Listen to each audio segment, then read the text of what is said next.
দিনাজপুর আমরা জানি খাদ্য শস্যের জন্য দিনাজপুর অন্যতম গুরুত্বপূর্ণ। বাংলাদেশে এই উত্তরবঙ্গের অর্থনৈতিক এবং সাংস্কৃতিক রাজধানীকে বলা হয় এই দিনাজপুরকে। কিন্তু আমরা দেখি যে কৃষক যে ধান উৎপাদন করে সেই কৃষক ধানের ন্যায্য মূল্য পায় না। বেসরকারি সিন্ডিকেট এবং মধ্যস্বত্বভোগীদের দুর্নীতির কারণে কৃষকরা ন্যায্য মূল্য থেকে তাদের অধিকার থেকে তারা বঞ্চিত হয়। যেই দিনাজপুর সারা দেশের মানুষকে খাওয়াতে সক্ষমতা রাখে সেই দিনাজপুরের কৃষকেরা তাদের নিজেদের চাউলকে খাওয়াতে পারে না। বন্ধুগণ, এই দেশ আমরা চাই না যে দিনাজপুর উৎপাদন করবে আর ঢাকা ভোগ করবে, এই বৈষম্যের দেশ আমরা চাই না। আমরা চাই যেখানে উৎপাদন হবে সেখানে সুষম বন্টন হতে হবে।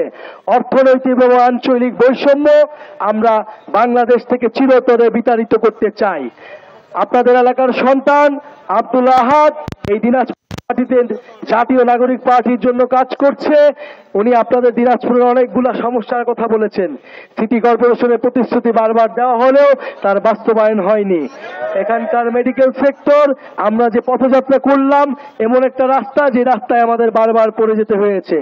এটি এত ঐতিহ্যবাহী, এত ঐতিহাসিক গুরুত্বপূর্ণ একটা শহর এরকম হতে পারে, এটা অকল্পনীয়। প্রিয় বন্ধুগণ, আমরা পুরনো রাজনীতিবিদদের জন্য পুরনো রাজনীতিবিদদের মতো আপনাদের কাছে কোনো মিথ্যা আশ্বাস দিয়ে যাব না। আমরা শুধু এটুকুই বলবো, আমরা সৎ নিয়ত নিয়ে মাঠে নেমেছি।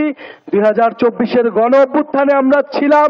আল্লাহর রহমত এবং জনগণের সমর্থনে আমরা সফল হয়েছি। ইনশাআল্লাহ জাতীয় নাগরিক পার্টি এইবারও সফল হবে। প্রিয় বন্ধুগণ, জুলাই ঘোষণাপত্র নিয়ে আমরা দেখছি টালবাহানা হচ্ছে। জুলাই সনদ নিয়ে টালবাহানা হচ্ছে।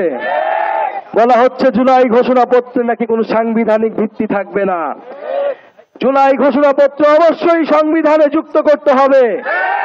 এই জুলাই গণ অভ্যুত্থানে যারা অংশগ্রহণ করেছে, যারা শহীদ হয়েছে, তাদের মর্যাদা, তাদের স্বীকৃতি, যারা আহত হয়েছে তাদের সকলের রাজনৈতিক নিরাপত্তার কথা থাকতে হবে এই জুলাই ঘোষণাপত্রে এবং বাংলাদেশের নতুন সংবিধানে।